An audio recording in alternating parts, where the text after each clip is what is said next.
Well, luckily I'm, You got really agile. yeah, you got your big I've never bumped into anything in my life, so. your big reverse angle set on. No, no, I'm just social distancing. I'm gonna get back over Oh. there. No, but I don't plan on staying the whole time. I'm gonna crawl out. I figure we'd rotate.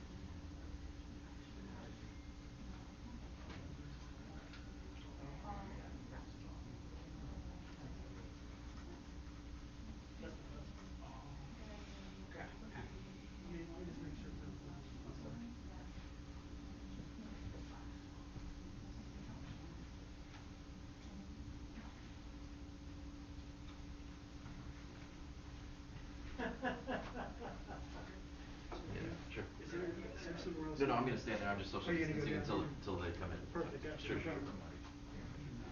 Doctor said I had to.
I'm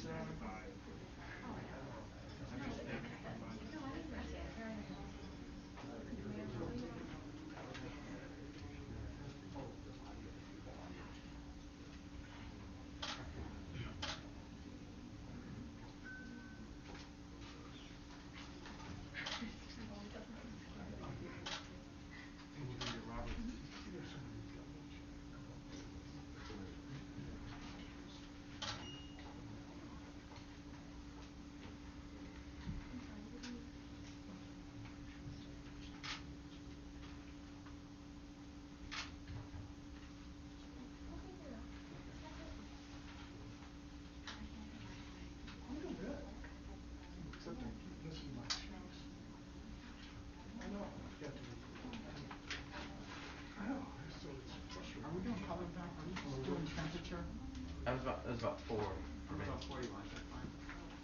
Sorry? 40, mine was 40. Yeah, that's about right. All right.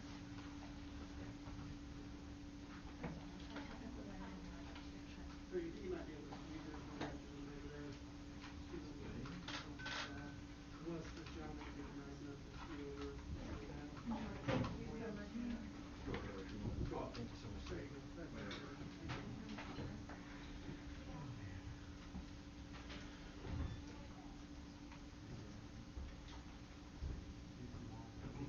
you. Exactly. Why doesn't everybody have their So notes what's back the there? difference That's between the two? also helpful. So this is for like wide, like Not right hard. here, and this is for like long, like a tight headshot. If you Well, put in the packing wide every shot, day. could you put hair on my head? Yeah, it looks pretty good under this lighting condition. It's kind of. Are you guys participating or just staffing it? I mean, Or are you why staying is in the body speaking? going Yep. up? Yeah. Maybe. Okay. No pressure. Heads up. Oh, Zeka.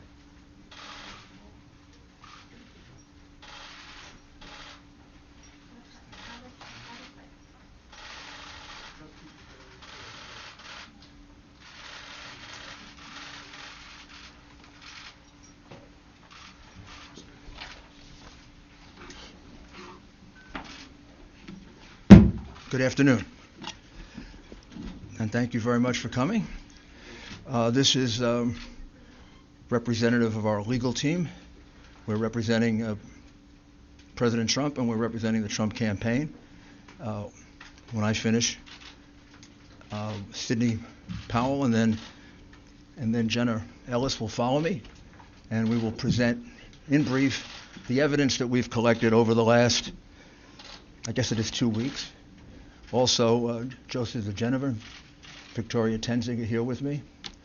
There are a lot more lawyers working on this, but we're the senior lawyers, and Boris Epstein. So, I guess the best way to describe this is when we began our representation of the president, we certainly were confronted with a very anomalous set of results. The president way ahead on election night. 700,000 or 800,000 in Pennsylvania. Somehow he lost Pennsylvania. We have statisticians willing to testify that that's almost statistically impossible to have happened in the period of time that it happened. But of course, that's just speculation.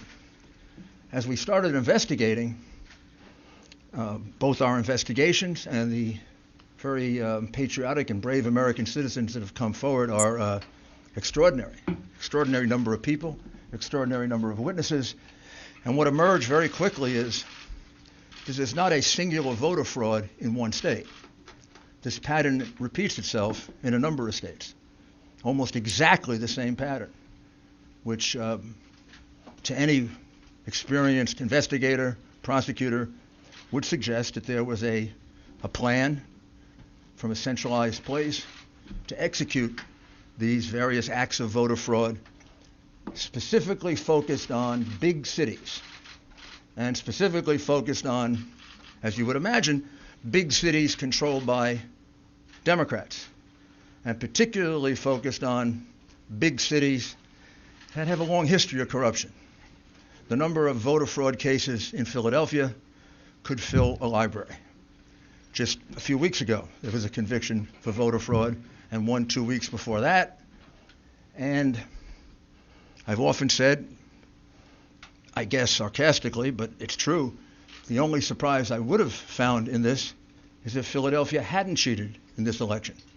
Because for the last 60 years, they've cheated in just about every single election.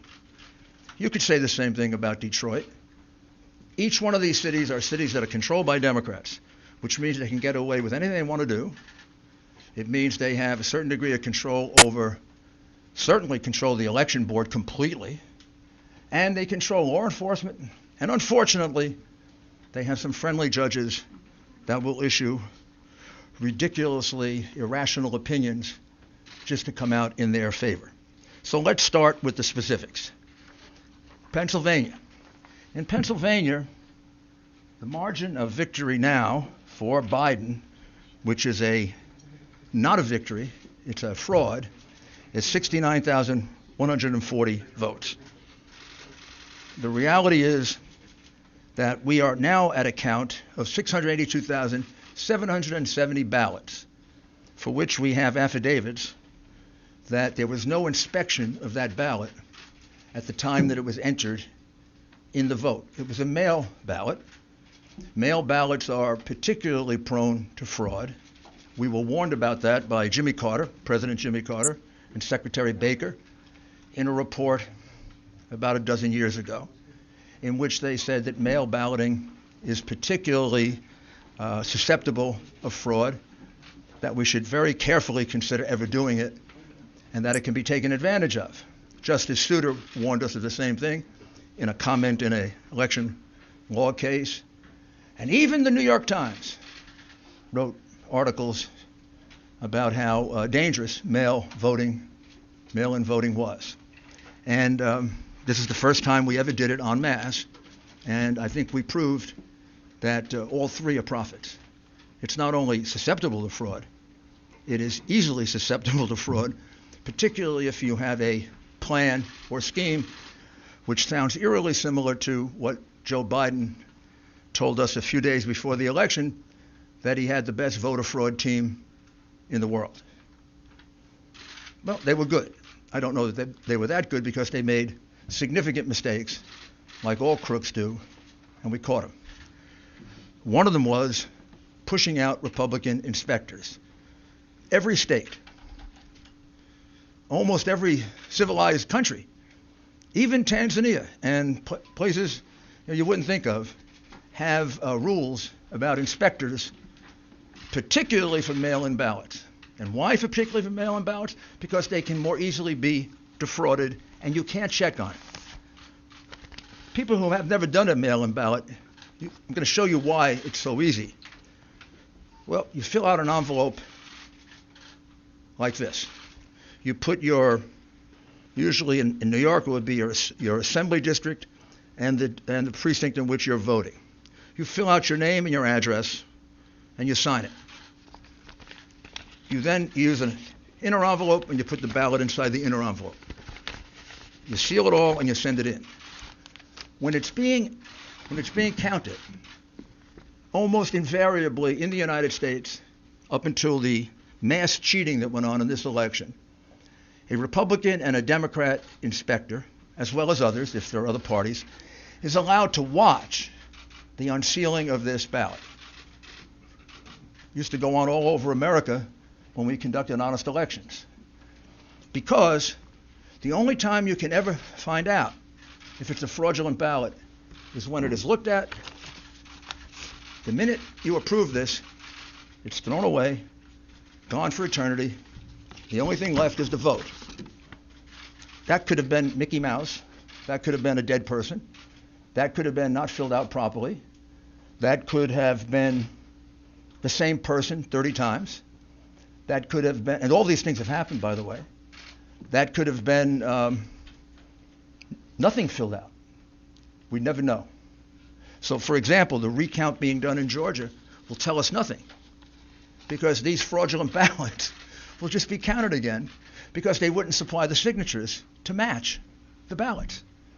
So it means nothing to have counted these ballots because, for example, in Pennsylvania, where we have probably our most precise evidence, 682,770 of these ballots were cast, put in, and they weren't inspected, which renders them ballots that are null and void, cannot be counted, have to be removed from the vote. Why? For several reasons, not the least of which is that was basically only one of two places in the state where it was done. So in the other parts of the state, there was a legitimate inspection of the ballots. So if you have two different standards in different parts of the state, one favoring one part of the state, the other disfavoring the other part of the state, that's a classic violation of the Equal Protection Clause of the United States Constitution. Bush v. Gore being the most recent case that teaches that. That's not the only fraud that went on in Pennsylvania. All of the other frauds carried out in the other states by the Democrat bosses happened there as well. For example, if you made a mistake in that ballot and you lived in Philadelphia or in Pittsburgh, you were allowed to fix the mistake. But if you lived in what would be considered more Republican or Trump parts of the state, you were given no such right. One of our plaintiffs, Mr. Henry, cast an absentee ballot, and he failed to put it in the secure envelope inside. He just put it in open, naked. That ballot was cast aside because it was invalid, because that breaks the privacy of the vote. In Pittsburgh and in Philadelphia, if they noticed that there wasn't an inner envelope, they'd contact the voter and allow him to vote again. Or if he didn't fill it out completely, or if he made a mistake and didn't sign his full name, he was allowed to cure it. There is no such provision under the law of Pennsylvania. The Democrat Secretary of State made that up in order to maximize the votes in Philadelphia and Pittsburgh and to minimize the votes in the other parts of the state. Clearly illegal, clearly voter fraud, easily provable, hundreds of witnesses, maybe thousands. We have, to give you another example, we have 17,000 provisional ballots cast in Pittsburgh. Do you know what a provisional ballot is? Provisional ballot usually happens this way, and about 15 of the 17,000 happen this way. You walk in and you say, "I'm here to vote today." "Oh, Mr. Giuliani, you already voted." "I did?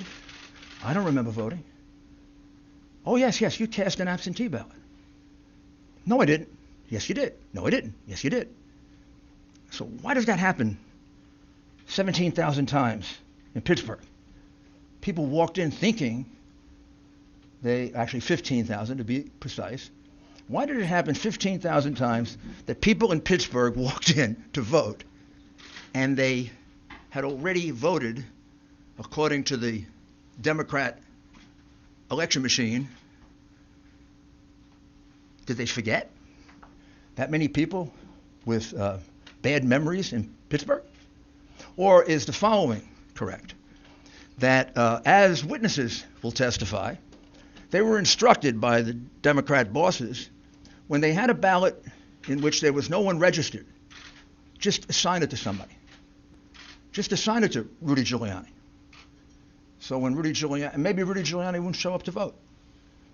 And if he does show up to vote, we'll give him a provisional ballot. That is what we call circumstantial evidence of the fraud.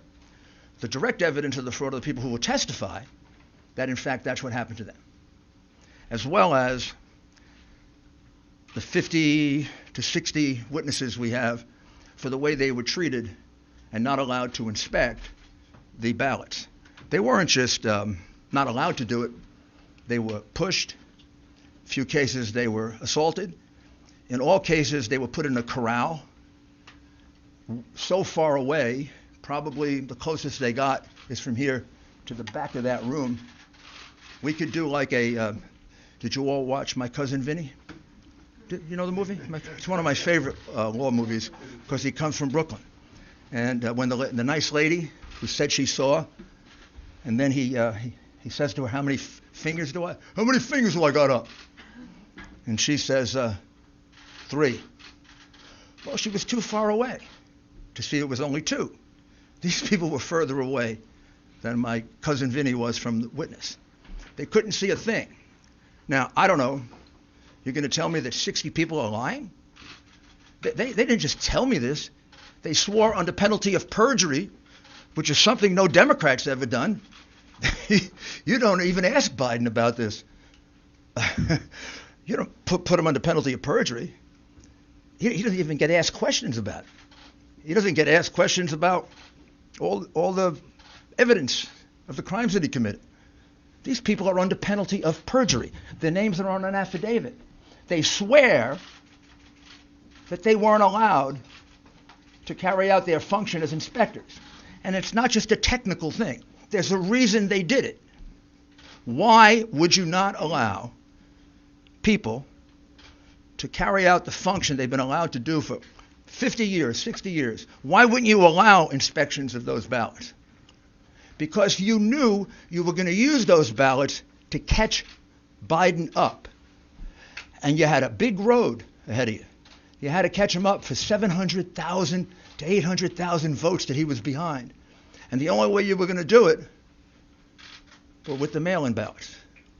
You couldn't have a Democrat and Republican inspector around. They don't even have Democrats watching it, because they'd be afraid that there'd be honest Democrats who would say, you're cheating. So that takes us to Michigan, where there was an honest Democrat who said they were cheating. And we'll show you her affidavit, because I know you keep reporting falsely that we have no evidence, that we have no specific acts of fraud. That's because the coverage of this has been almost as dishonest as the scheme itself. The American people are entitled to know this. You don't have a right to keep it from them. You don't have a right to lie about it. And you are. I mean, you don't report to them that a citizen of this country, a very fine woman, who is willing to allow me to give you her name. I can't give you all these affidavits, because if I do, these people will be harassed. They'll be threatened. They may lose their job. They will lose their friends. We've lost lawyers in this case because they've been threatened. We've had lawyers that need protection. What's going on in this country is horrible, and the censorship that you're imposing is making it worse. But Jessie Jacob is an adult citizen and a resident of the state of Michigan. She's been an employee of the city of Detroit for decades. I know her age, but she can tell you her age. She was assigned to voting duties in September, and she was trained by the city of Detroit and the state of Michigan. She was basically trained to cheat. She said that I was instructed by my supervisor to adjust the mailing date of these absentee ballot packages to be dated earlier than when they were actually sent in. The supervisor made that announcement for all workers to engage in that fraudulent practice. That's not me saying that. That's this American citizen saying that under oath. I don't know. Maybe you could say she's lying, but you can't say there's no evidence. This is what we call evidence. This is direct evidence, not circumstantial. I tried many, many cases, as did all my colleagues here. You put a witness on a witness stand, the witness is testifying to their own knowledge. This witness goes on the witness stand and she will say, I was told to adjust the date on the absentee ballots. I witnessed election workers and employees going over to the voting booths with voters in order to watch them vote and coach them for whom to vote. Completely illegal. She will testify to that. I don't know. Biden's people can cross-examine her, but you can't just throw it away. Gee, there's no evidence. Next time you say that, you'll be lying. Because there is evidence. This, oh, by the way, this is public. You can all get it. It's attached to the complaint in Costantino versus the city of Detroit. Then she was instructed by my supervisor not to ask for a driver's license or any photo ID when a person was trying to vote. Don't ask for identification. Why would you not ask for identification? Because you knew that a lot of people not entitled to vote were going to come in and early vote. Because you knew that illegal immigrants were going to be allowed to vote. You knew, if you lived in Philadelphia, unless you're stunad, that's an Italian expression for stupid, unless you're stupid, you knew that a lot of people were coming over from Camden to vote. They do every year. Happens all the time in Philly. It's about as frequent as getting beaten up at a Philadelphia Eagle football game. Happens all the time. All the time. And it's allowed to happen because it is a Democrat, corrupt city. And has been for years. Many, many years. And they carried it out in places they could get away with it. They didn't carry it out in neutral places. They didn't carry it out in Republican places. They didn't carry it out where the law is respected. They carried it out in a corrupt city where the district attorney releases criminals en masse, which is why it has so much crime. She also said, I observed a large number of people who came to the satellite location to vote in person, but they had already applied for and submitted an absentee ballot. So she observed a lot of people voting twice. Again, this is Jesse Jacob, not me. I was instructed not to invalidate any ballots and not to look for any deficiency in the ballots. Why would you do that? Because you're cheating. On purpose cheating. Intentionally cheating. You're cheating as an institution. This is an instruction from the election commissioner or the employer to the worker. Don't look for any deficiencies in the ballots. I was instructed not to look at any of the signatures on the absentee ballots. If she was instructed not to look for any of the signatures on the absentee ballots, why the heck do you sign it in the first place? In order to identify it. She was instructed not to do that because many of the absentee ballots were fraudulent, and they knew that. And they didn't want to have a count of that.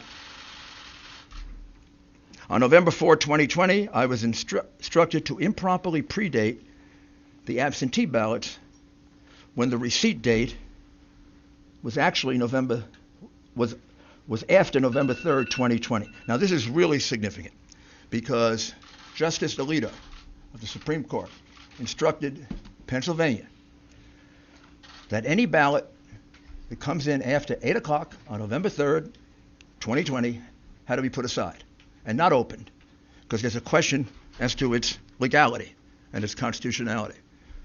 What she's telling you is that they blatantly disregarded that order, that they took ballots that were marked the 4th and the 5th and the 6th, and they marked it down for the 3rd in blatant disregard of the order of the United States Supreme Court. This is I don't know if she's a Democrat or Republican. I assume if she's working for the city of Detroit that she's a Democrat. I assume, but I may be wrong. She's a citizen. I've never met her, never coached her. And I'd like you to note that it's signed under penalties of perjury. We have 100 more of these. I can't show them to you because those people don't want to be harassed. They don't want to have their lives torn apart by the goons on the other side. We don't do that to them.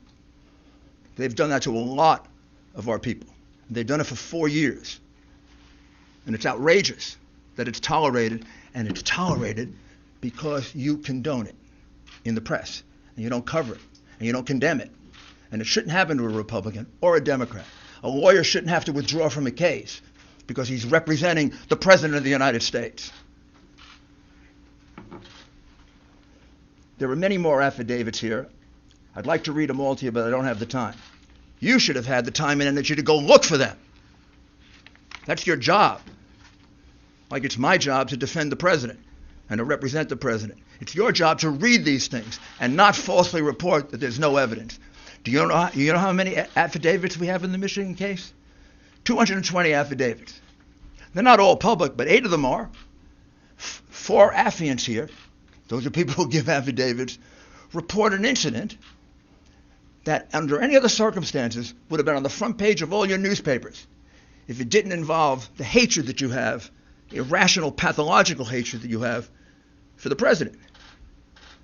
What they swear to is that at 4:30 in the morning, a truck pulled up to the Detroit Center where they were counting ballots. The people thought it was food, so they all ran to the truck. It wasn't food. It was thousands and thousands of ballots. And the ballots were in garbage cans, they were in paper bags, they were in cardboard boxes, and they were taken into the center. They were put on a number of tables. At that time, they thought all the Republican inspectors had left, all but 2 had, and an employee of Dominion, who we will address a little bit later, Dominion. And here's what they jointly swear to, that every ballot that they could see, everything they could hear, these were ballots for Biden. When they saw a ballot, these were ballots only for Biden, meaning there was no down ticket, just Biden. Many of them didn't have anything on the outer envelope because these ballots were produced very quickly, very swiftly, and they're estimated to be a minimum of 60,000, maximum of 100,000. Many of them were triple counted, which means they were put into the counting machine this way. Once, twice, 3 times. I didn't see that. I don't know that, but for the fact that 3 American citizens are willing to swear to it. And we're not going to let them go to court and do that? We're going to let this election go by when there are, in this case, 60 witnesses that can prove what I'm saying to you and other acts of fraud in Michigan? I mean, what's happened to this country if we're going to let that happen? What happened to this country if we're going to cover that up? We let Al Gore carry on an election dispute longer than this one has been going on for one state and for Chad's. This happened in Pennsylvania. It happened in Michigan. Michigan probably right now, if I count up the affidavits, just one case alone, Trump v. Benson, a case that we dismissed today because that case was attempting to get the Wayne County Board of Supervisors to decertify. Well, they did. They decertified. That case has 100 affidavits. And the 100 affidavits show essentially what I've talked to you about. Counting ballots improperly, counting them 3 and 4 times, having people vote 3 and 4 times, changing and backdating ballots to the point of at least 300,000 illegitimate ballots that we can specifically identify. The margin in Michigan was 146,121, and these ballots were all cast basically in Detroit that Biden won 80-20. So you see a change as a result of the election in Michigan if you take out Wayne County. So it's a very significant case. That is being raised in the case of Costantino versus the city of Detroit. Not by us, but by an individual plaintiff. We are helping and assisting in that case, however. And you can find all the affidavits that you want filed in that case. And you can find out they're not just allegations, they're allegations supported by sworn testimony, which is a lot better than Joe Biden has ever done on anything. He doesn't answer questions, much less give you sworn affidavits. Wisconsin had a very small margin, 20,544 last time I looked. In Wisconsin, without going into great detail, very similar plan. Republicans shut out in the city of Milwaukee and also in Madison. Republicans almost uniformly shut out from the absentee process, not allowed to inspect. not allowed to look at the ballots. We have in Milwaukee and in the state of Wisconsin a much stricter law. Wisconsin doesn't allow mail-in ballots. They didn't buy into the big mail-in ballot situation.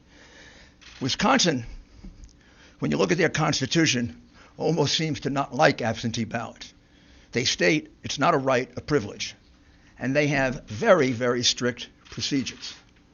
And the strict procedure says that you can't be given an absentee ballot. You have to personally apply for it. It's illegal, basically, to solicit a vote. And they have actually many reasons for it. That probably goes back to their progressive days. When I say progressive, I mean late 19th century, early 20th century progressive, when that really meant progressive, not retrogressive.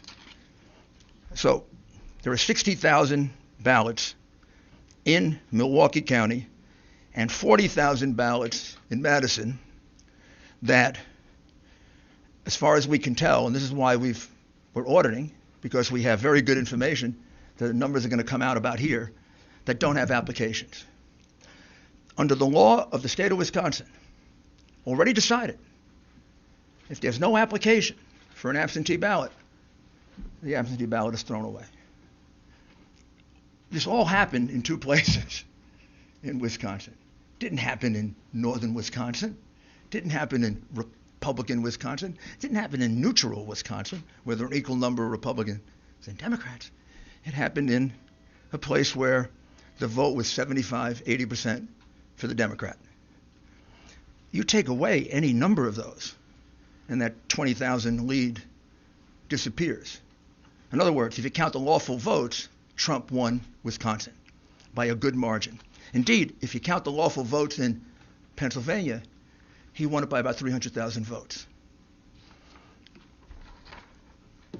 Also, in the lawsuit filed in Wisconsin, which is really a petition because of their procedures, there were no inspectors provided for the count of the illegal ballots. There were numerous backdated ballots. We're just counting them now, run over into the thousands. And there were many precincts in which there was an overvote. Now let me explain to you what an overvote is, which is something you should have explained to the American people, because it's about the clearest circumstantial evidence of massive fraud that you can have. An overvote is if 200% of the people who are registered in a district vote. Think about that. 200% of the registered voters in a district vote. What does that mean? That means somebody voted twice. That means somebody who's not entitled to vote voted, an illegal, a person from another city or state, a person who's not registered. But what it means is that those are illegitimate votes. You don't have an overvote of 200% or 300%.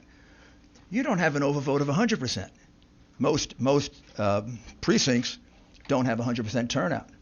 In fact, classically, it's considered to be an overvote if you go over 80%.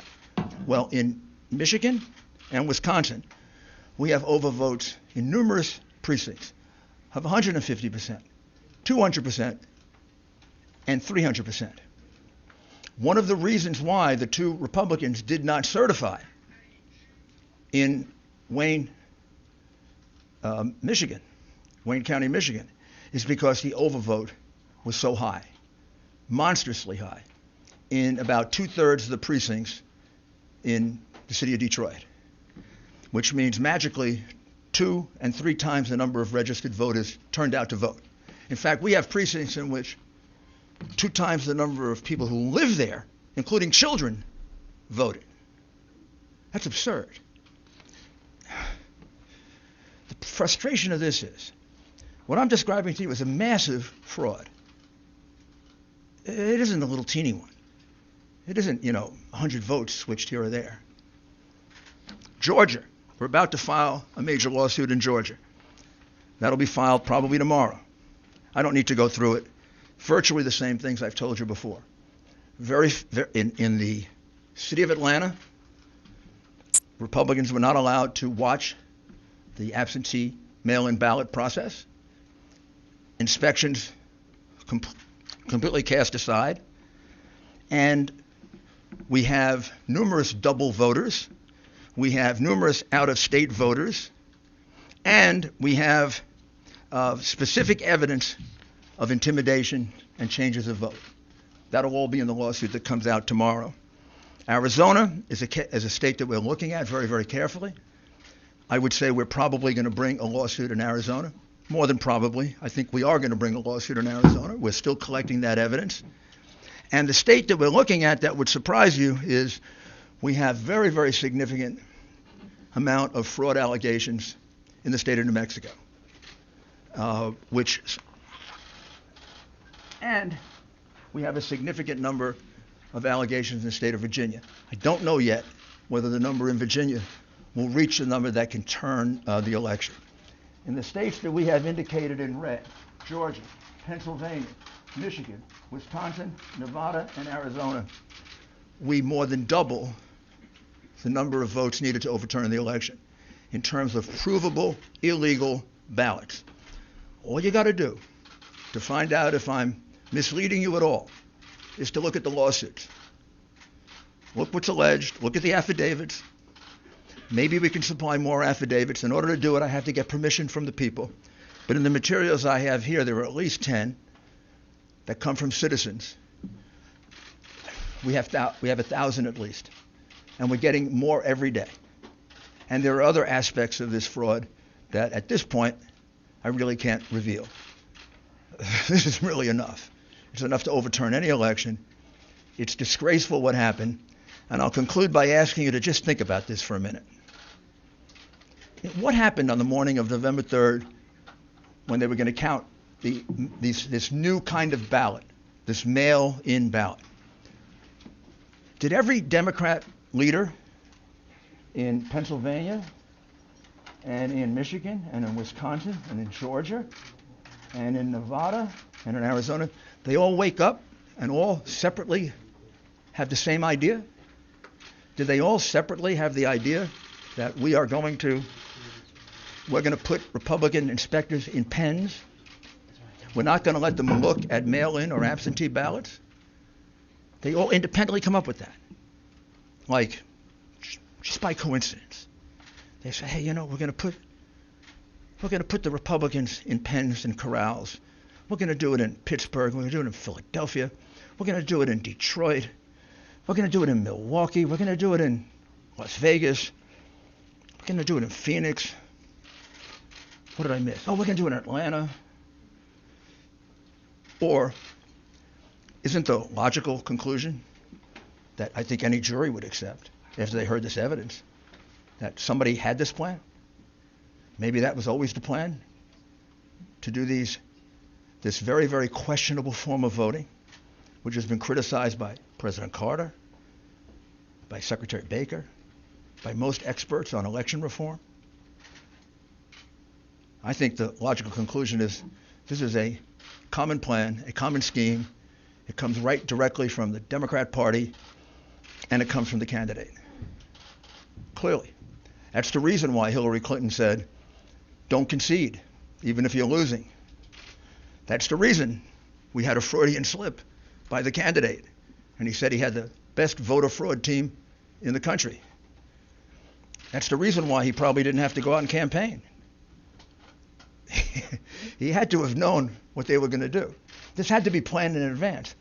I'm kind of checking, did they go, to the same contractor to get the corrals to put the Republicans in? And this is a disgraceful thing that was done in this country. Probably not much more disgraceful than the things these people did in office, which you didn't and don't bother to cover and you conceal from the American people. But we let this happen. We use largely a Venezuelan voting machine, in essence, to count our vote. We let this happen, we're going to become Venezuela. We cannot let this happen to us. We cannot allow these crooks, because that's what they are, to steal an election from the American people. They elected Donald Trump. They didn't elect Joe Biden. Joe Biden is in the lead because of the fraudulent ballots, the illegal ballots that were produced and that were allowed to be used after the election was over. Give us an opportunity to prove it in court, and we will. Now I'm going to ask Sidney Powell to describe to you what we can describe about another totally outrageous situation. I don't think most Americans know that our ballots get calculated, many of them outside the United States, and are completely open to hacking, completely open to change, and it's being done by a company that specializes in voter fraud. I'll let Sidney describe that to you. Thank you, Rudy. What we are really dealing with here and uncovering more by the day is the massive influence of communist money through Venezuela, Cuba, and likely China in the interference with our elections here in the United States. The Dominion voting systems, the Smartmatic technology software, and the software that goes in other computerized voting systems here as well, not just Dominion, were created in Venezuela at the direction of Hugo Chavez to make sure he never lost an election after one constitutional referendum came out the way he did not want it to come out. We have one very strong witness who has explained how it all works. His affidavit is attached to the pleadings of Lynn Wood in the lawsuit he filed in Georgia. It is a stunning, detailed affidavit because he was with Hugo Chavez while he was being briefed on how it worked. He was with Hugo Chavez when he saw it operate to make sure the election came out his way. That was the express purpose for creating this software. He has seen it operate, and as soon as he saw the multiple states shut down the voting on the night of the election, he knew the same thing was happening here, that was what had gone on. Now, the software itself was created with so many variables and so many back doors that can be hooked up to the internet or a thumb drive stuck in it or whatever, but one of its most characteristic features is its ability to flip votes. It can set and run an algorithm that probably ran all over the country to take a certain percentage of votes from President Trump and flip them to President Biden, which we might never have uncovered had the votes for President Trump not been so overwhelming in so many of these states that it broke the algorithm that had been plugged into the system. And that's what caused them to have to shut down in the states they shut down in. That's when they came in the back door with all the mail-in ballots, many of which they had actually fabricated. Some were on pristine paper with identically matching perfect circle dots for Mr. Biden. Others were shoved in batches. They're always put in a certain number of batches, and people would rerun the same batch. This corresponds to our statistical evidence that shows incredible spikes in the vote counts at particular times, and that corresponds to eyewitness testimony of numerous people who have come forward and said they saw the ballots come in the back door at that time. Notably, the Dominion executives are nowhere to be found now. They are moving their offices overnight to different places. Their office in Toronto was shared with one of the Soros entities. One of the leaders of the Dominion project overall is Lord Malloch Brown, Mr. Soros' number 2 person in the UK, and part of his organization. There are ties of the Dominion leadership to the Clinton Foundation and to other known politicians in this country. Just to give you a brief description of how this worked, I'm going to quote from a letter that was written, and I will read that to make sure I get the quotes right. This person was objecting to the United States acquisition of Sequoia Voting Systems by Smartmatic, a foreign-owned company. I believe this transaction raises exactly the sort of foreign ownership issues that CFIUS is best positioned to examine for national security purposes. It's undisputed that Smartmatic is foreign-owned and it has acquired Sequoia. They keep changing the names as they go along. Different times when a problem comes up, they just create another corporation and call it a different name. But it was a voting machine company doing business in the United States. Sequoia voting machines were used to record over 125 million votes during the 2004 presidential election in the United States. Smartmatic now acknowledges that Antonio Mujica, a Venezuelan businessman, has controlling interest in Smartmatic, but the company has not revealed who all the Smartmatic owners are. According to the press, Smartmatic's owners are hidden through a web of offshore private entities, and that is in fact true. Smartmatic has been associated with the Venezuelan government led by Hugo Chavez, which is openly hostile to the United States, and of course, as we all know, communistic and really brutalizing its own people. The system has been continued there by Mr. Maduro and ensured his election. Smartmatic's possible connection to the Venezuelan government poses a potential national security concern in the context of its acquisition of Sequoia, because electronic voting machines are susceptible to tampering, and insiders are in the best position to engage in such tampering. This letter expresses concern of the Chicago 2006 primary election. And it ends by saying the products and services that are of Venezuelan origin, and evaluate Smartmatic's ownership to determine who could have influence and control over these and other Sequoia products and services are important to the national security of the United States. This letter was written to Hank Paulson on October 6, 2006 by Congresswoman Carolyn B. Maloney. Senators Klobuchar and Warren have raised these concerns as recently as December 2019. Why our government has not taken them seriously is beyond my comprehension, unless they have, some of the three-letter agencies have used them themselves in other parts of the world. We know that the technology was exported to affect an election in Argentina. That's admitted by our friend who wrote the affidavit about Hugo Chavez and his interest in Smartmatic. Again, in 2006, Carolyn Maloney wrote the Honorable John Snow, the Secretary of the Treasury, about the issues.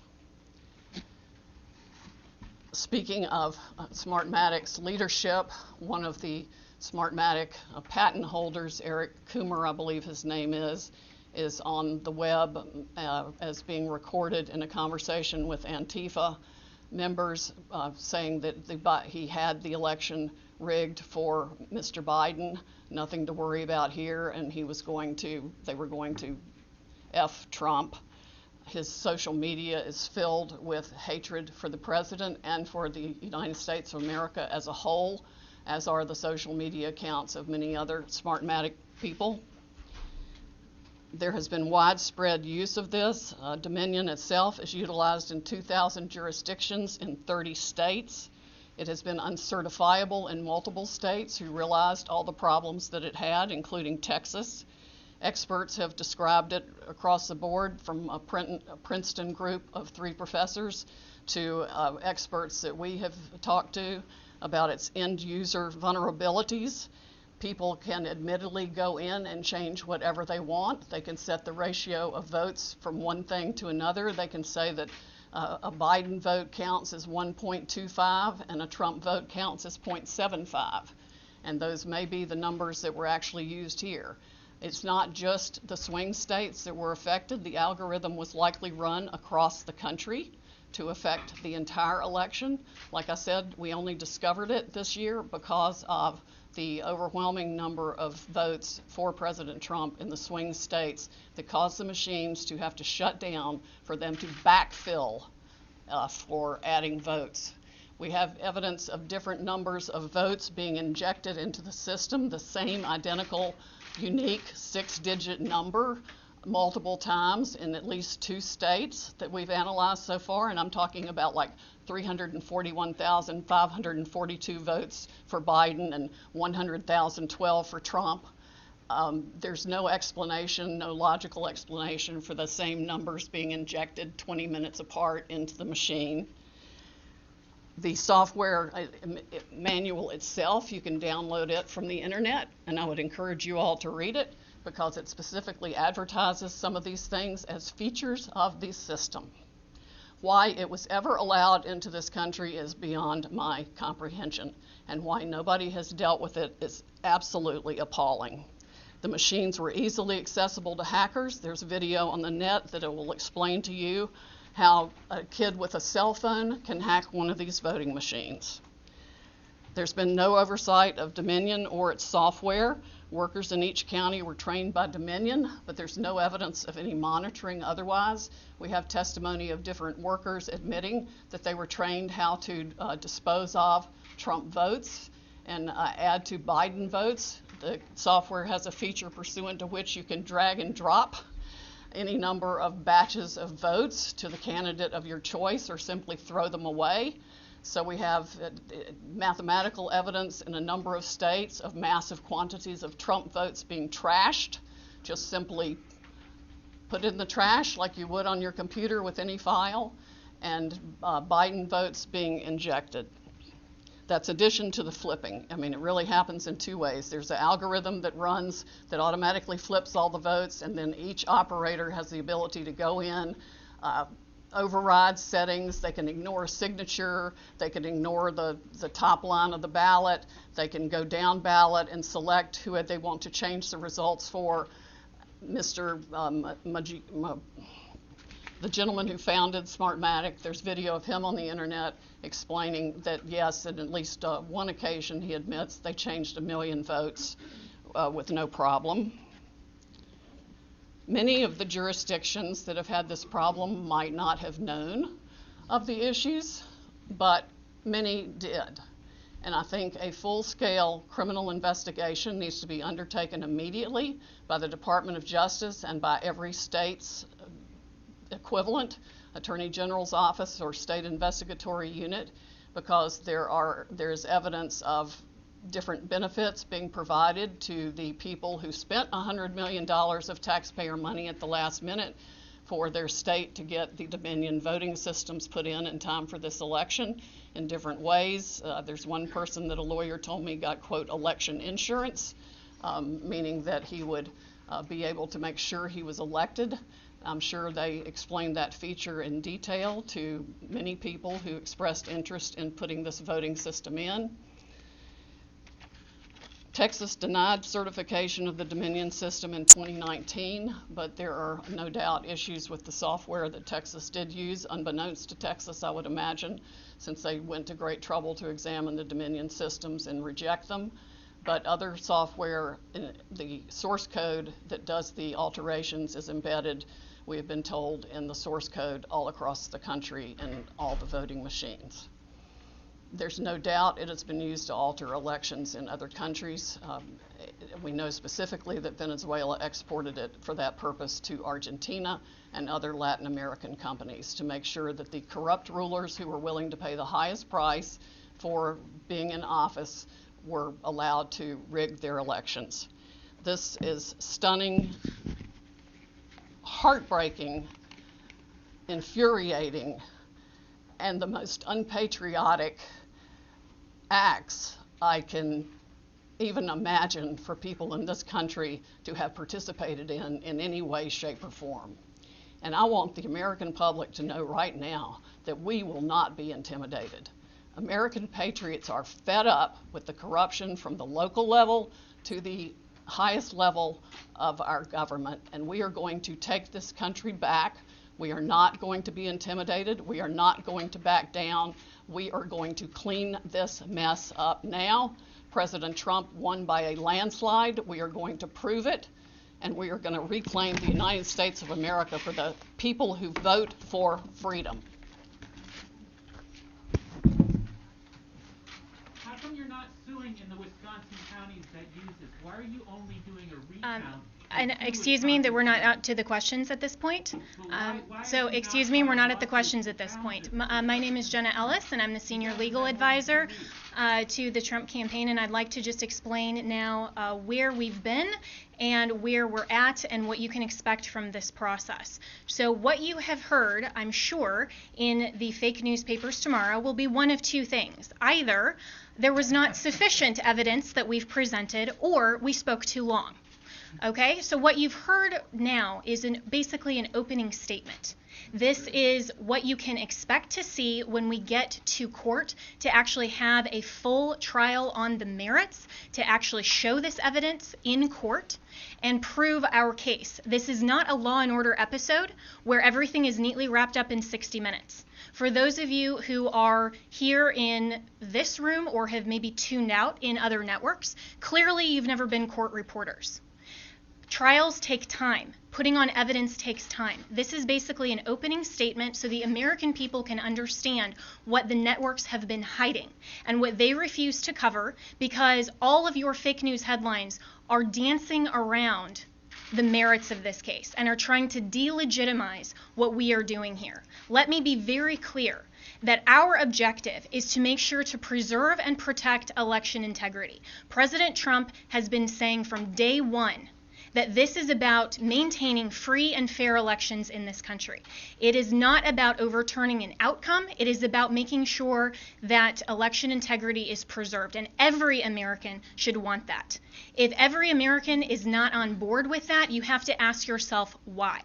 And if your fake news network is not covering this or allowing you to cover it fairly and accurately, you should ask yourself why. This is absolutely a legitimate legal basis. We have been asked to provide an entire case that generally would take years in civil litigation. I've been a prosecutor. I have tried cases with far simpler facts. One thing happened in a matter of minutes, and it still takes days. And we go through a jury process. This is the court of public opinion right now. We are not trying our case in the court of public opinion, because if we were, we would get unbiased jurors. I would strike 99% of you from the jury, and I would be allowed to because of the fake news coverage you provide. You are not unbiased jurors. And until you step out of your role as a journalist and actually go into a courtroom and you are a judge on a bench that has sworn an oath to be unbiased in our separation of powers, then your opinion does not matter. The facts matter, the truth matters, and if you are fair reporters, you will cover that fairly and appropriately, and you will allow coverage of our media team here and our legal team.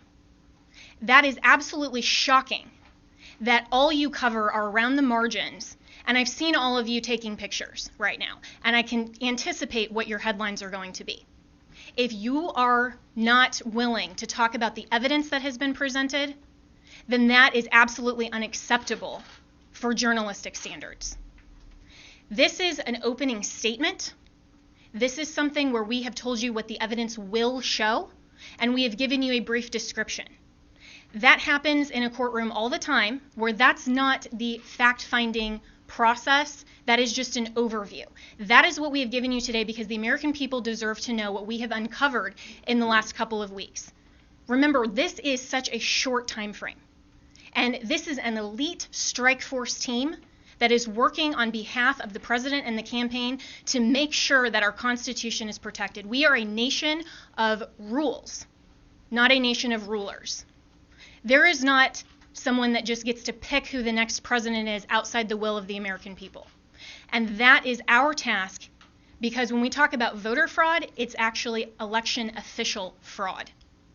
That cannot stand. The Constitution requires that the state legislatures are the ones that make election law. It still has to go by the U.S. Constitution. But what has happened in this case is that state and local level officials, and all the way up, have changed the rules. That's what the Democrats do. If they don't like the rules, they change them. And they change them at the last minute. They manipulate them. They want to tear down our American system. Our founders were so brilliant that they anticipated this, that there would be corruption, there would be foreign influence, there would be attempts to manipulate the outcome of the election, especially with who they called our chief magistrate. I would encourage all of you to go home and actually read Alexander Hamilton's Federalist 68 and see what he described as an advocacy position to adopt and ratify the Electoral College and the process by which we select our president. We select our president through the Electoral College not because it disenfranchises voters, but because it is a security mechanism for exactly the type of corruption that we are uncovering. And every American should be grateful and thankful that our founders had the foresight to put in those protections and provisions to make sure that your legitimate legal vote is not disenfranchised. That is what we are advocating for. We want to make sure to protect election integrity, and your president, President Trump, we are so proud that he is in this fight because he understands that when he swore his oath of office, he swore an oath to uphold and defend the United States Constitution. That is what he is doing. And that is what we are doing. We are confident that through this multiple pathway to victory, we will get to the actual outcome that the evidence shows.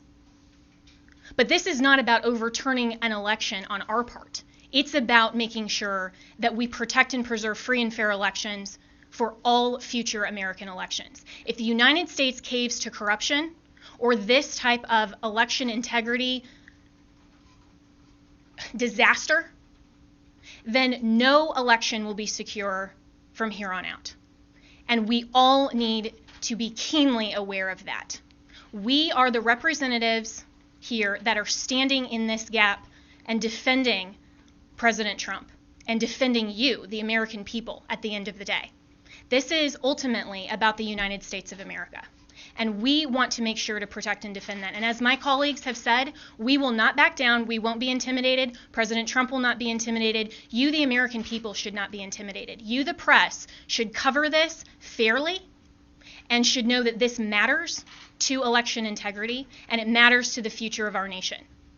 So we have given you an overview, but recognize this is not a court of law. We will get there, and we have time. And we have constitutional provisions that will step in when we show the corruption and the irredeemably challenged and overturned votes that are absolutely corrupt in all of these counties. It is irredeemably compromised. We will show that, but you have to give us that opportunity. This has been just our opening statement, and we have an opportunity to get there, and we have time, and we will do that. This is the United States of America, and we stand proudly for President Donald J. Trump. Thank you. One more point. The world is watching this. I have gotten multiple emails from people in other countries who watch the same pattern happen there. We have witness testimony that the same things were done in those countries as this was exported from Venezuela and by Maduro and by Mr. Chavez and by Cuba. And of course, we know China also has a substantial presence in Venezuela and substantial interest in making sure that President Trump does not continue in office. This is the consummate foreign interference in our election in the most criminal way you can possibly imagine. It must be shut down. We know, for example, that one of the Dominion's highest level employees or officers went to Detroit himself to man the Detroit Operations Center, where he could watch the votes coming in real time and decide what file folder in the system to put those votes into. That's why you see massive spikes after hours when people were told that all the votes were in and all the votes were counted. Many Dominion employees have already reached out to us to tell us the truth. They are Americans who want to ensure election integrity like we do. I would encourage every Dominion or Smartmatic employee who is fed up with the corruption in this country to come forward as soon as possible, because these are serious federal offenses that I am confident the Department of Justice will be in pursuit of in very short order if they are not already. All right.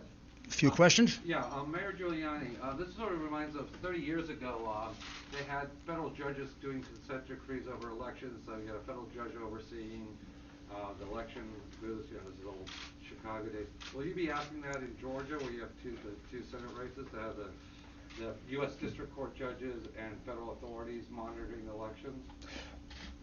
I can't say what's going to be done in about. Montgomery County, we have sort of a Operation Grey I'm sorry, in what county? Montgomery County, Pennsylvania. Yes. Atlanta, there's sort of an Operation Grey Lord Mm-hmm. going on. I don't know if you were informed Yep. of that. I know about it. I really can't give you an opinion on that. I think, obviously, every election official should learn something from this and be very, very careful with the next election. I know this is a lot of information that we've given you, probably because we're frustrated with what we keep reading and hearing in the censored press, which is that we have no evidence, we have no specifics, we have no backup of what we're saying, and you largely ignore the affidavits that are filed. Whether you agree or disagree with an affidavit, it's evidence. You can't say, I mean, you're just lying to the American people when you say there's no evidence. Sidney was giving you information that come from affidavits from other people that are given under oath. I was explaining things to you from affidavits that come from other people, American citizens, who swear under oath that they saw 100,000 ballots come in and that they were all for Joe Biden, and that I should point out, now that Sidney has spoken, that those happened just around the time that the Dominion or Smartmatic people called a halt to the election. And then you can also trace it with a very big spike in the vote count at exactly that time. Right up. So what we're telling you is supported by evidence. And we're going to have to present these because of the procedures that exist according to the different voting laws of the different states. For example, you asked us about Wisconsin. We have to first create a contest in Wisconsin before we can move to bringing a fulsome federal lawsuit. The contest, from everything I can see, is going to overturn the vote because it's going to show somewhere around 100,000 illegal ballots in 2 counties that Biden carried by 75, 80%. And you know how close Wisconsin is. And what I'm talking about is the absentee ballots for which there were no applications. And that's not just a small matter. The reason for the application and the reason to keep all these things together is precisely to avoid what the Democrats did in this election, which is to misuse the absentee ballot process and the mail-in ballot process in order to cheat. So they really cheated in 2 respects. They cheated with the machines. Instead of asking me, are we going to bring a lawsuit in Wisconsin, which we will if we have to, you should have asked me, and you should be more astounded by the fact that our votes are counted in Germany and in Spain by a company owned by affiliates of Chavez and Maduro. Did you ever believe that was true? Did any of you here believe that that was possible? Of course it's not. Of course it shouldn't be possible. I don't know if we're going to have time to develop all that in time to fill the requirements of all these cases. We have enough evidence without that to overturn this election. We have it from the affidavits of American citizens. But that's a matter of national security that we're talking about now. Very, very serious matter of national security. Please don't make light of it. And don't act like you knew it. Don't act like it isn't a surprise. If that's not a headline tomorrow, then you don't know what a headline is. There isn't a single person in this country that would have believed that we have states that are stupid enough to have our vote sent out of this country.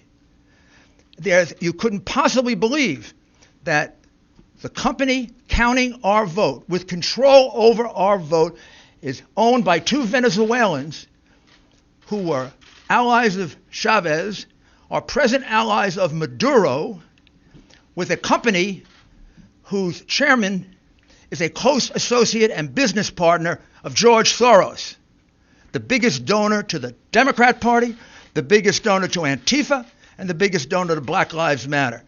My goodness, what do we have to do to get you to give our people the truth? Yes. Thank you, Giuliani. My name is Liz Willis with RSCN. Some on this legal team have mentioned before that people close to the Trump campaign are pressuring them to drop the investigation into Dominion. Can you go further into detail and tell us specifically who those people are?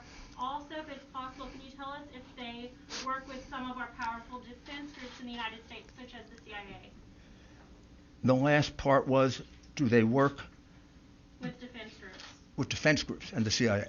First, I've I'm in charge of this investigation with Sydney and the people that you see here.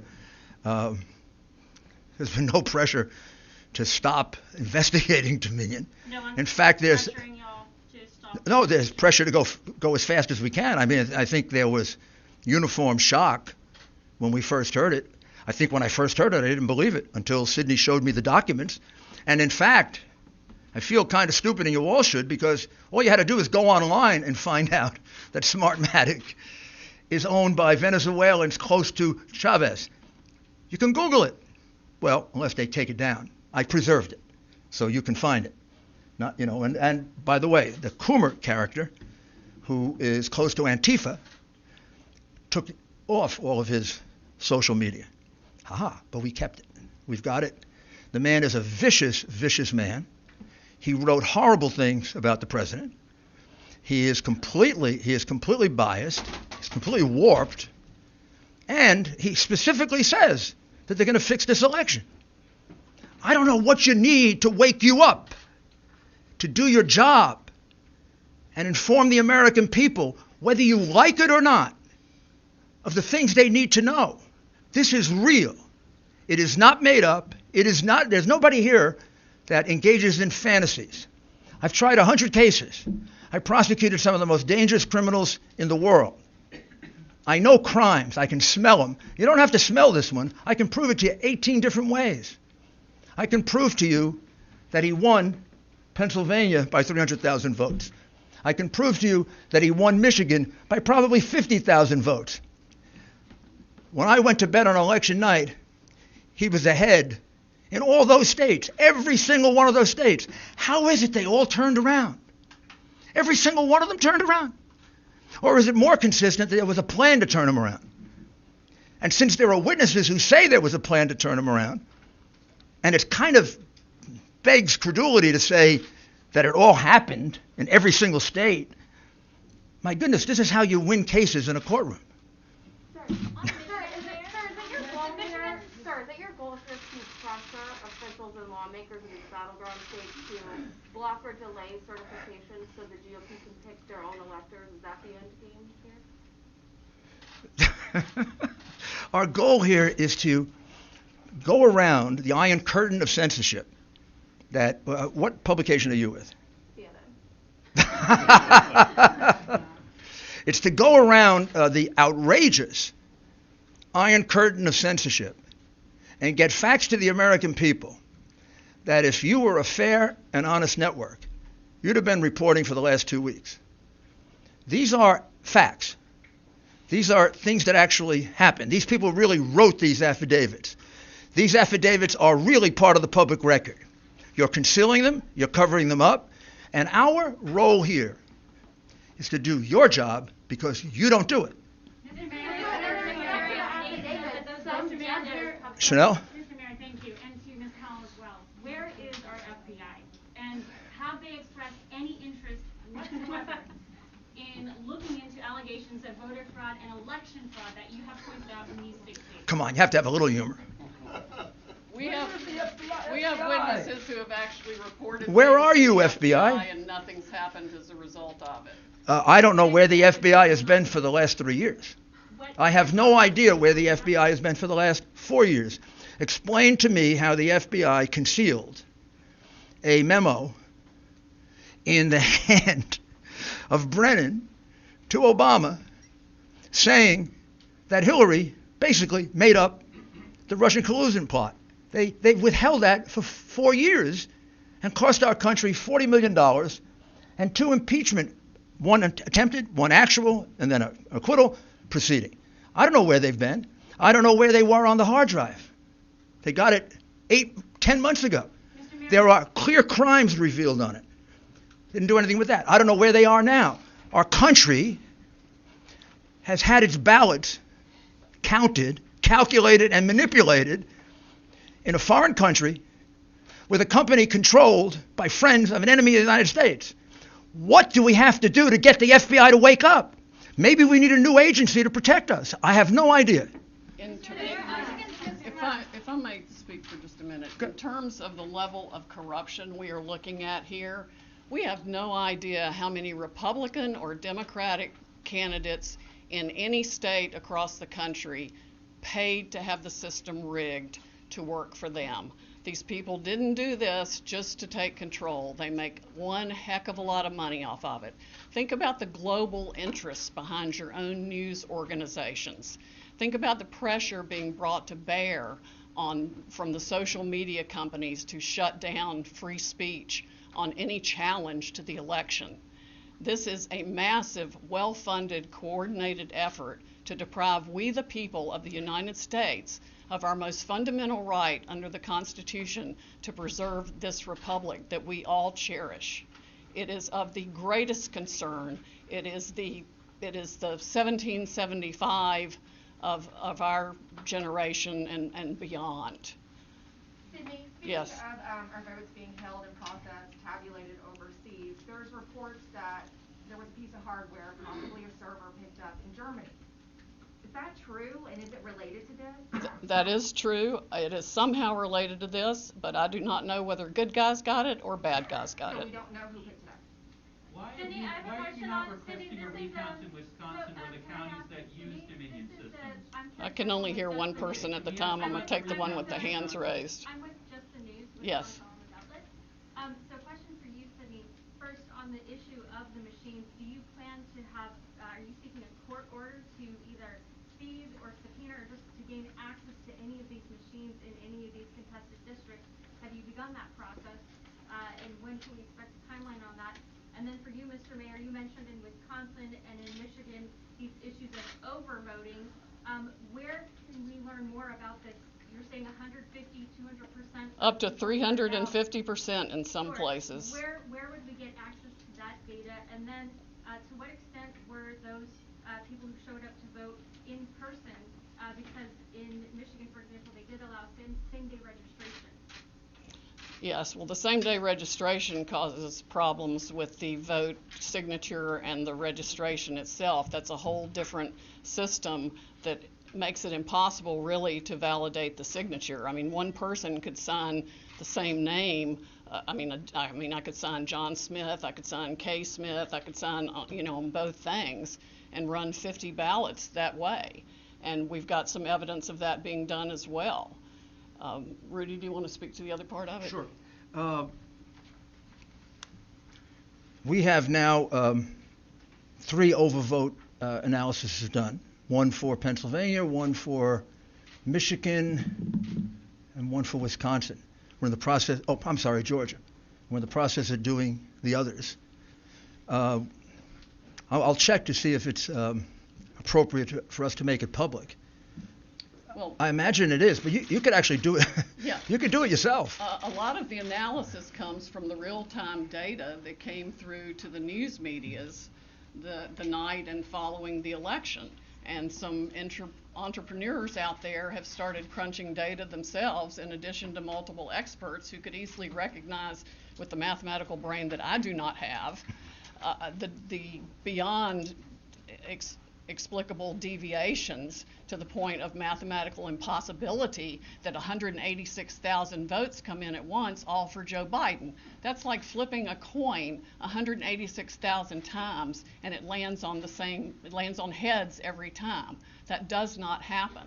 There is no reasonable explanation for the upshoots, the straight lines up. I'm not even talking about an angle. I'm talking about some massive straight lines up in the vote tallies in the middle of the night after they've supposedly stopped counting. And that's when the Dominion operators went in and injected votes and changed the whole system. And it affects votes around the country, around the world, and all kinds of massive interests of globalist dictators, corporations, you name it. Everybody's against us except President Trump and we the people of the United States of America. You've spoken of unleashing the Kraken. Is the country ready for this? I mean, Americans should be astonished at what you're saying here today. Is the country on the verge of an electoral breakdown? We've already had it. We have already had that electoral breakdown. But the Constitution, as Jenna explains, has provisions in it for how you fix this. And there should never be another election conducted in this country, I don't care if it's for local dog catcher, using a Dominion machine and Smartmatic software. We've got to have an American company that uses paper ballots that we can all verify so every one of us can see that our vote is our vote. Why are you not requesting recounts in Wisconsin counties that use Dominion software? You're requesting recounts in 2 counties that don't use the software at all. Because this case is not only about, remember, this case didn't begin with Dominion. This case began, and this case can be proven the old-fashioned way. It can be proven based on just good old-fashioned democratic tactics that go back to Mayor Daley in the 1960s, when he held the vote back in Chicago so that he could elect John F. Kennedy. Or as recently as last year, when they held the vote back in Palm Beach County and Broward County in order to see if they could steal that election for the Senate and governor, and then got caught manufacturing ballots. Democrats have been doing this for years on a small scale. When they passed the mail-in voter statute, which all of a sudden multiplied by 10 times the number of mail-in votes, they realized they could have a field day. They could do precisely what Jimmy Carter and Secretary Baker warned us about. All you have to do is own an election board, and you can get away with it. And unlike what Sydney is talking about, where you could have a paper trail, a paper ballot, I tried to point out to you, the minute that you separate the outer envelope from the ballot, you can no longer trace it, which is why the count, whatever the count in Georgia today is totally ridiculous. They're counting the same fraudulent ballots one more time. Yeah. Mr. Mayor, and we're still very close. Mr. Mayor, so far, no single court has found evidence of fraud. That's got to be disappointing for you and the President. How would you describe his mood at the moment? And do you and him still genuinely believe you can overturn this election, or is it about something bigger for you? Well, it is about something. Let's go from the big picture to the smaller picture. The most important thing here is that this has been a massive attack on the integrity of the voting system in the greatest democracy on earth. The people who did this have committed one of the worst crimes that I've ever seen or observed. One of the things we're the most proud of in this country is that we've been such a long-standing democracy based on the right to vote. They have trashed the right to vote. They've dishonored the right to vote. They've destroyed the right to vote in their greed for power and money. And there's no doubt about it. This was not an individual idea of 10 or 12 Democrat bosses. This is a plan. You would have to be a fool not to realize that. They do the same thing in exactly the same way in 10 big Democrat-controlled, in most cases, crooked city. And when I say crooked city, go look at how many of their officials have gone to jail in the last 20 or 30 or 40 or 50 or 60 years that they have dominated and destroyed those cities. They picked the places where they could get away with it. They picked the places where, whether or not Republicans testified to something, judges would just dismiss it because judges are appointed politically. And too many of them are hacks. They picked places where they could get a sheriff that refused to enforce a court order. When we got a court order that we could be 10 feet closer, our representatives were told, if you try to do it, I'll arrest you. You're painting a portrait of a national conspiracy, suggesting that Joe Biden was actually part of that. Part one, it began as a national conspiracy. Clearly, that evidence emerged very, very quickly. The minute I saw that it was the same thing in 10 states, just using logic, I said this can't be an accident. And then what I was surprised about is the dimension of it. I mean, not inspecting almost 700,000 ballots is astounding. If you're suggesting that Joe Biden was part of that conspiracy, I just wonder what your evidence is. Honestly, I don't know what Joe Biden is aware of or not aware of. And I mean that as a lawyer, not trying to be cute. I've watched him. I've observed him. I honestly don't know how much he's aware. I don't know how much he decides and how much things are decided for him. So Let me address one other thing to your question about the process. Your question is fundamentally flawed when you're asking where is the evidence. You clearly don't understand the legal process. What we have asked for in the court is to not have the certification of false results. And so to say, hold on a minute, we have evidence that we will present to the court. We haven't had the opportunity yet to present that to the court. We're giving you an overview and a preview of what we've discovered, but no court yet we've had that opportunity. So when we have we have fraud allegations pending. So what we've asked for are temporary restraining orders or injunctions to not certify false results. We're very happy that Michigan, the reason we dismissed that lawsuit today is because the Michigan county in Wayne County, they're not going to certify that because 71% of counties have inconsistent data. No person in this room or in this country should want states to rush through and coronate a president with false results. We have to make sure that the results are accurate. That's what we will prove. Two more questions. The Secretary of State says that can't actually happen, that those votes can't be rescinded, and that the certification in Michigan currently stands. The Secretary of State where? In Michigan. Yeah, well, there are problems in Michigan. Follow the money. Follow the political party, ma'am. I mean, you're actually seriously going to want me to take seriously the Secretary of State of Michigan? When the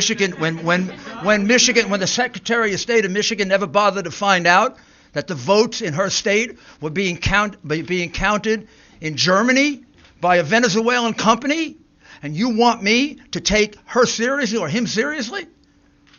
I mean, I was in government. If I were the governor of that state, I'd fire everybody that was involved in this election. They didn't come and tell me that my state was going to be embarrassed, made a fool of, because I'm sending my votes of people in Michigan over to Germany to be counted by a company that is owned by people who are allies of Maduro and Chavez. By the way, Carolyn Maloney, who wrote that, is my congresswoman. A Democrat pointed that out. They didn't do the darndest bit of due diligence. If you bought a $10 million company, you would have done more due diligence than that. Maybe they're incompetent, or maybe they didn't want to know. But you're not going to have me take seriously anything that comes from anyone involved in the election the way it was conducted in Michigan. But you guys are saying that those votes have been rescinded. They haven't. The Secretary of State there says that they can't be. The Secretary of State can say whatever she wants to say. Of course she's going to say that. She's a Democrat. She could also credit the affidavits of the two people and say that the board is tied and therefore the vote hasn't been certified. So because she's a Democrat, she's saying that. Do you think she has any credibility, having run the kind of election they ran in Michigan? You think anyone in that government has credibility after using a machine and fooling their citizens? There can't be a person in Michigan who thought their vote was being sent outside the United States so somebody could play with it. I mean, it's disgraceful what the government of Michigan did to its citizens. Absolutely disgraceful. Mr. Mayor. Last question. Mr. Mayor, you have alleged, just to go back to the servers, are you going to be able to get your hands on the voting machines or the servers, and are you going to be able to see what, when, where, and how? We are limited in what we can do. We're not the FBI. We're not the government. We don't have that kind of subpoena power. We don't have the power to just go subpoena anything we want. The government does. We would have to subpoena it in line with a case. Our first case, we're asking for that authority in Pennsylvania and in Michigan. But you have to get that authority from the court. We're private citizens. We're not the government. If I were the government, like I used to be, there'd probably be a lot of people arrested by now. Because there's plenty of probable cause. Plenty of probable cause. All right, thank you, everybody. No. We'll take. You alleged that Donald Trump has won by a landslide. We've seen that a lot of your lawsuits and in fact lawyers have been kind of dropping like flies. What do you say to those people who call this a Russiagate 2.0, just on the other side? Why didn't this, and also why didn't this happen? What fake network do you come from? I don't come from a fake network. In fact, I am completely independent, have no one above my head. Oh my goodness. Well, first of all, our cases haven't been dismissed. We only have. Over 20. Look at the plaintiffs who were involved in this. It's not our case, ma'am. Don't lie to people. I'm saying, what do you say to Ma'am, you are lying. You're lying. You're lying. Well, continue to lie. I'm not going to. Ma'am, ma'am, ma'am, ma'am, ma'am, okay. Let me answer the question. Let me answer the question. The answer to the question is, we don't have a lot of lawsuits. We only have 3. Our lawsuits have not been dropped all over the place. Okay, well, you're a totally discourteous person. I'm going to finish my answer. So, I'm actually really nice. I'm going to finish my answer. The fact is we have very, very few lawsuits. The lawsuits you're talking about have been brought by private individuals and groups.